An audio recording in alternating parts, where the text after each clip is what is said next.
তো hello guys, good morning সবাইকে। আর আমি যে সকাল সকাল ঘুম থেকে উঠে গেছি, এখন বাজছে মোটামুটি যে 6:45। স্বভাবত আমি এত জলদি জলদি ঘুম থেকে উঠি না, 8টা 8:30 বেজে যায়। কিন্তু আজকে একটু কাজ আছে বলে আমি জলদি জলদি ঘুম থেকে উঠে গেছি।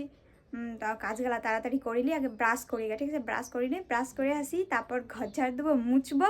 তারপর আমার একটা কাজ আছে আর্জেন্ট, যেটার জন্য আমি উঠেছি সেটা করতে যাবো, ঠিক আছে? তো আগে এই কাজগুলা করিলি, তারপরে বলবো আর্জেন্ট কাজটা কি, ঠিক আছে? তো চলো আগে ব্রাশ করে আসি, ঠিক আছে? তো গাইজ, এখন আমার ব্রাশ করা কমপ্লিট হয়ে গেছে।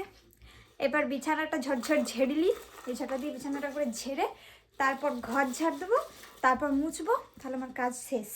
তারপর আমি যে মেন কাজ সেটাতে যেতে পারবো। তো চলো আগে জলদি জলদি করে করিলি, কারণ কি হাতে আর মাত্র আধ ঘন্টা সময় আছে। তো গাইজ, আমার কাজ বাজ অলরেডি কমপ্লিট, মানে সব হয়ে গেল, ঠিক আছে? কাজ করা হয়ে গেল। এবার এই যে আমার কাজের জিনিসগুলোকে নিয়ে ছুটবো, এই তো এটাকে নিয়ে চলো, এটারই আজকে কাজ আছে, তো করে আসি।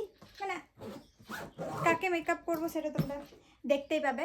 চলো আগে যাই ওখানে। ফোন করছি বারবার করে, হয়তো ব্যস্ত আছে, কারণ কি কাজের ঘরে ব্যস্ত থাকতেই পারে। রাখিকে বারবার করে ফোন করছি, রাখিও ধরছে না। আমি ভাবলাম দিয়ে চলেই যাই। তো চলো আগে ওখানে যাই, তারপর তোমাদের সাথে কথা হচ্ছে, ঠিক আছে? গাইজ, চলে এসেছি আমি আমার লোকেশনে, যেখানে আমার কাজ ছিল। এই যে সব এখানে রেডি করে নিচ্ছি, আর এখানে বসে আছি। কে কে? আমি তুই কে? বান্ধবী ললিতা। বান্ধবী ললিতা। চলো আজকে কি হবে? আজকে হবে কি হবে? কি আমার বৌদির, তোর না ওটাও ভিডিওতে দেখতে হবে, বলে দিলে ভালো লাগবে না নাকি? হ্যাঁ, বেশ বেশ, যাই হোক। তো তোমরা ভিডিওটা শেষ পর্যন্ত দেখো, তাহলেই বুঝতে পারবে কি কি না কি, ঠিক আছে? তো গাইজ, এই যে দেখো, এখন রেডি হয়ে গেছি, ঠিক আছে? আজকে হচ্ছে একটা বৌদির 7 মাসের ভাজা পোড়া খাওয়ানো, ঠিক আছে? ভাজা পোড়া খাওয়ানো। আর এই যে দেখো ডেকোরেশন, অনেক বেলুন টেলুন দিয়েছিল রাখি, ঠিক আছে? তো বেলুনগুলো সব ফুটে গেল। হ্যাঁ গাইজ, খাওয়া দাওয়া করা কমপ্লিট। আর এদিকে রাখির আসছে একটা পার্সেল। তো পার্সেলটা তো কি আছে রাখি? দেখতেই পাবে, খুললে পরে দেখতে পাবে। ও তাড়াতাড়ি, কি আছে? মুন্ডুর কাটা আছে, একটু দূরে যা না। ঠিক আছে। আর রাখি নাইটি পরে আছে আজকে, প্রথম নাইটি মামনি। প্রথমবার নাইটি পরবো আমি, খুব লজ্জা লাগে আমার। জানি না কেমন একটু শাড়িটাও, কিন্তু কিছু করার নাই, রিটার্ন দেওয়ার সময় নাই, আমাকে পরতে হবে যেমনই আসুক। তাই জন্য আমি রিটার্ন। কি জন্য কিনলি শাড়িটা? আমার বান্ধবীর বিয়ে। বাবা রে, রাখির বিশাল টাকা। রাখি না না, ভালো এসছে, আসে নাই? হ্যাঁ, দারুন দারুন, ভালো এসছে, সুন্দর এসছে, খুবই সুন্দর, ভালো লাগছে। হ্যাঁ, বাহ, বাহ, সুন্দর। যাই হোক, বান্ধবীর হোক আর যাই হোক, শাড়িটা ও একবার পরার পর তারপর আমি একবার পরবো। এরকম করে হচ্ছে, চলছে লাই। মানে কে একজন কিনে তারপরে ওইটাকে আমরা সবাই মিলে একবার করে পরি। সেই জন্য তোমরা ভাববে হয়তো এত শাড়ি এরা কোথায় পাই, এত ইয়েদের জামা কাপড় এরা কোথায় পায়।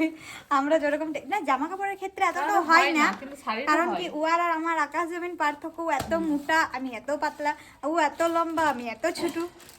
শাড়ির ক্ষেত্রে হয়, শাড়িগুলা আমি যদি কিনি তাহলে ও পরতে পারে, আর ও যদি কিনে তাহলে আমিও পরতে পারি। তো সেক্ষেত্রে একটা ভালো, জামা কাপড়গুলো হয় না, মানে আমার না, কারো জামা কাপড়গুলোই হয় না। আমার গলা ওদের হবে না, ওর গলা আমার হবে না। যাই হোক, শাড়িটা হলেই ভালো। তো চলো, এবার টেডি গালা আছে আমার ইয়েদের ঘরে, ওগুলোকে আমি এখন ঘর নিয়ে যাবো। রাখিছ, আর ট্রলিটাও আছে, ট্রলিটাকেও নিয়ে যেতে হবে, কারণ কি বৌদিকে সাজালাম, এবার ঘর যাবো। তাড়াতাড়ি ভর, তাড়াতাড়ি ভর। তোর মুখটা এত পরিষ্কার লাগছে না রাখি, কি মেখেছিস?